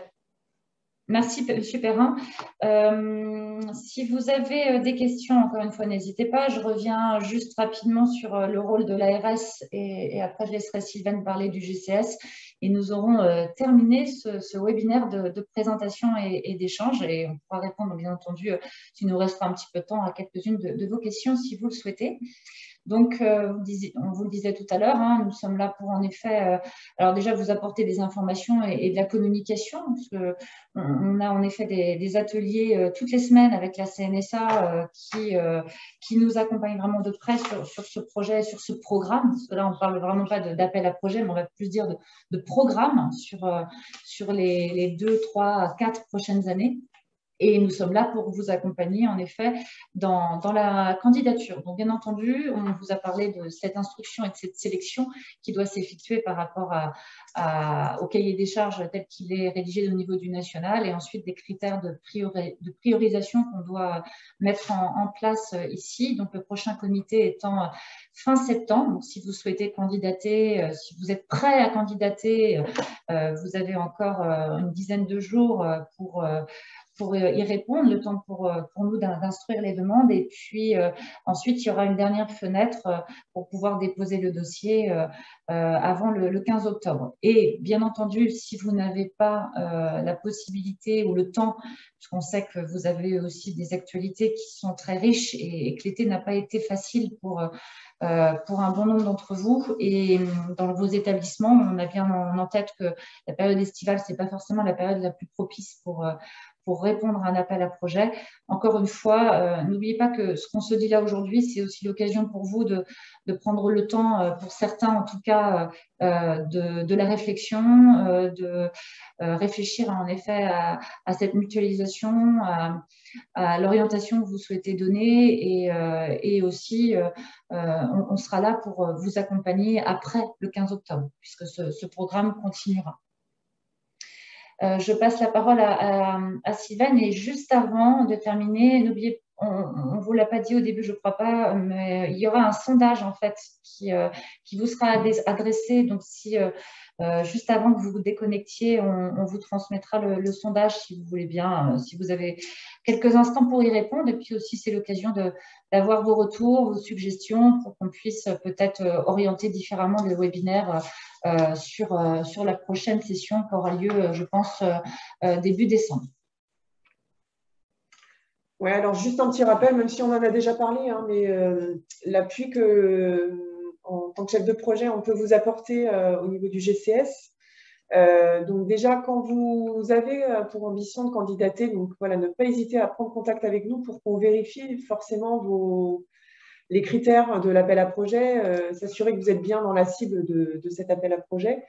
Et donc, on vous aide justement à réaliser ce cadrage, à vérifier que vous avez bien identifié voilà, tout le périmètre du dossier usager informatisé que vous allez déployer, et puis de vérifier justement cette notion de mutualisation projet commun dont on a déjà beaucoup parlé pendant ce webinaire. Donc, on va vous accompagner pour ceux qui le souhaitent, hein, parce qu'il n'y a pas d'obligation non plus, mais en tout cas, à préparer ce dossier. Donc, ça va être participer justement à vos groupes de travail, vos comités de pilotage. Ça va être aussi vous fournir, on parlait tout à l'heure d'un modèle de note de présentation hein, qu'on a construit au niveau Bretagne.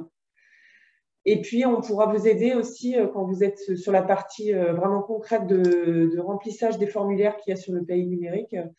Voilà, quand vous avez des questions sur telle ou telle zone, on vous aide aussi à les renseigner. Sur la phase marché, donc là, si on est dans l'idée que votre dossier a été retenu par l'ARS, effectivement, on va vous accompagner en fait, à préparer ce qu'on appelle le dossier de consultation. Donc, les acteurs publics, vous êtes bien au fait, en fait de cette procédure-là, peut-être sur les établissements qui sont du secteur privé un peu moins. Mais l'idée, c'est de s'appuyer sur ce qu'on appelle un kit de passation, qui est un kit documentaire qui est fourni par le RESA, qui vous permet en fait d'écrire en fait s'appuyer sur le cahier des charges national, mais aussi d'écrire l'expression de besoin de votre grappe d'établissement, et puis effectivement de bien préciser quelles sont les exigences financières, contractuelles que va constituer votre dossier de consultation pour établir finalement à terme le contrat qui sera passé entre vous et l'éditeur que vous allez retenir pour votre projet. Sur la phase de préparation, on peut aussi accompagner vos établissements sur l'analyse des offres et notamment sur l'organisation des auditions avec les éditeurs. Voilà, pour essayer de bien évaluer les démonstrations qui vous seront faites.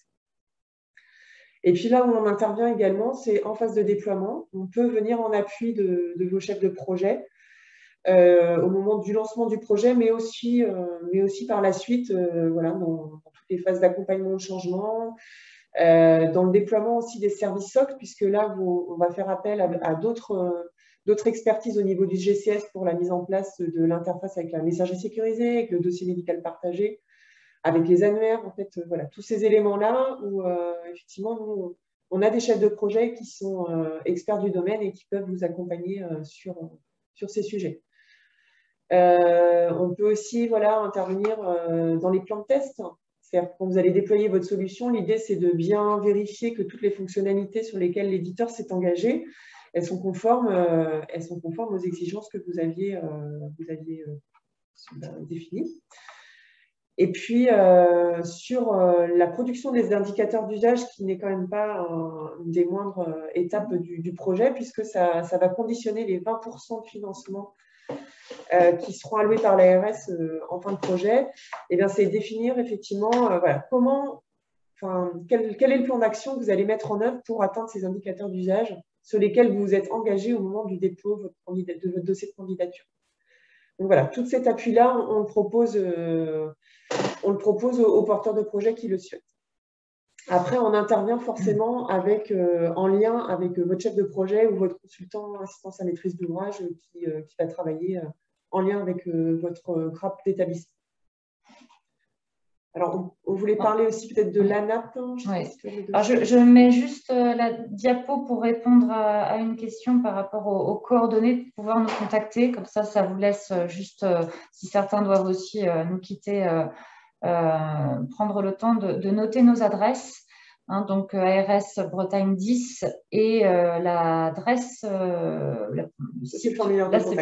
du GCS e-santé. Voilà.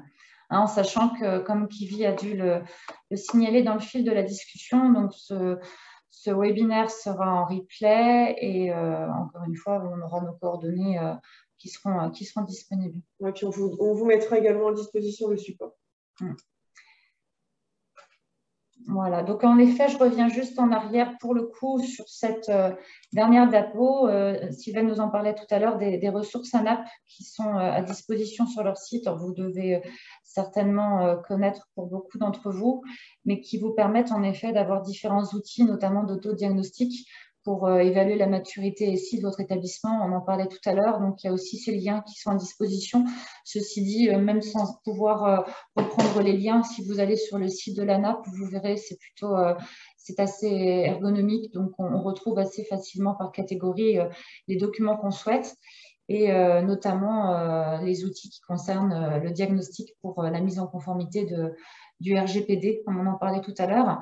Le kit de déploiement du DUI également. On en a peut-être parlé tout à l'heure. On vous adresse, alors ce n'est pas le kit de déploiement, mais aussi un kit en parallèle de passation lorsque vous serez sur la passation du marché, une fois que votre dossier a été validé avec tous les documents qui ont été élaborés par le RESA. Donc là, je parle vraiment pour ceux qui sont sur l'acquisition, ce qui vous permet déjà d'avoir quand même pas mal de documents qui ont été plutôt bien construits et sur ce point-là, bien entendu, on peut vous accompagner pour la complétude du dossier. Donc, les cycles de webinaires également qui sont destinés aux directeurs des établissements médico-sociaux sont disponibles en replay sur le site de l'ANAP. Donc, vous voyez les thématiques qui sont notées, qui peuvent être intéressantes pour comprendre aussi ce qu'on entend par système d'information et les notions qui sont liées et faire le point sur votre SI au sein de votre établissement avant d'engager une stratégie efficace au service des personnes accompagnées. Et pour le coup, je vois que les 4 points se suivent dans le bon ordre. Déployer un dossier usager informatisé adapté aux pratiques des professionnels. Il ne faut pas l'oublier, ce DUI avec tout ce qui peut paraître contraignant dans cette mise en place et ce déploiement, il est bien aussi pour permettre aux professionnels de gagner aussi en efficacité. Alors, on l'a dit tout à l'heure, il y a la formation des professionnels, c'est une partie importante, puisqu'il y a aussi beaucoup de changements pratiques qui doivent s'opérer sur le terrain auprès de certains de vos professionnels. Alors, pour les soignants, c'est peut-être quelque chose qui va être plus facile à mettre en place, mais on sait que pour des établissements où on va travailler avec des professionnels qui ont l'habitude d'être vraiment sans outils, je pense aux éducs dans certains services d'accompagnement à la vie sociale où ils sont avec un groupe d'usagers autour d'eux et sans avoir la possibilité de prendre le temps et prendre le recul pour pouvoir faire des transmissions. Là, c'est vrai qu'il y a aussi tout un changement de pratique qui doit s'opérer et il faudra en effet accompagner les équipes sur le terrain. C'est un point qu'on a évoqué très rapidement, mais qui est extrêmement important. Donc, le DUI, la mise en place de ce DUI et le travail en amont, c'est aussi le travail avec vos équipes et tous ces référents métiers qui ensuite pourront accompagner leurs collègues sur l'usage du DUI au quotidien. Et enfin, les retours d'expérience des coopérations ici dans le secteur médico-social. Ça fait partie aussi des ressources que l'ANAP met à disposition. Donc, vous voyez, il y a quand même beaucoup d'outils qui sont à disposition. Alors après, il faut avoir le temps, hein, encore une fois, de pouvoir les lire, de pouvoir se les approprier. Mais en tout cas, sachez que ça existe et sachez qu'on peut aussi nous répondre à vos questions sur toutes ces thématiques. En tout cas, on vous remercie. Nous, ça nous fait plaisir d'avoir ces échanges et aussi de venir vous rencontrer si vous le souhaitez avec grand plaisir. Et on se nourrit, et moi la première, de toutes ces rencontres qui peuvent avoir lieu aussi, puisque, comme je le disais tout à l'heure, chaque projet a sa singularité et est très spécifique. Donc, On n'a pas forcément toujours toutes les questions, toutes les réponses à vos questions, mais en tout cas, on s'engage à vous les apporter dans des délais très, très rapides. Donc, merci à tous. Bonne journée. Merci à tous et n'hésitez pas, encore une fois, à nous contacter. On est disponible en tout cas pour répondre à vos questions et vous accompagner.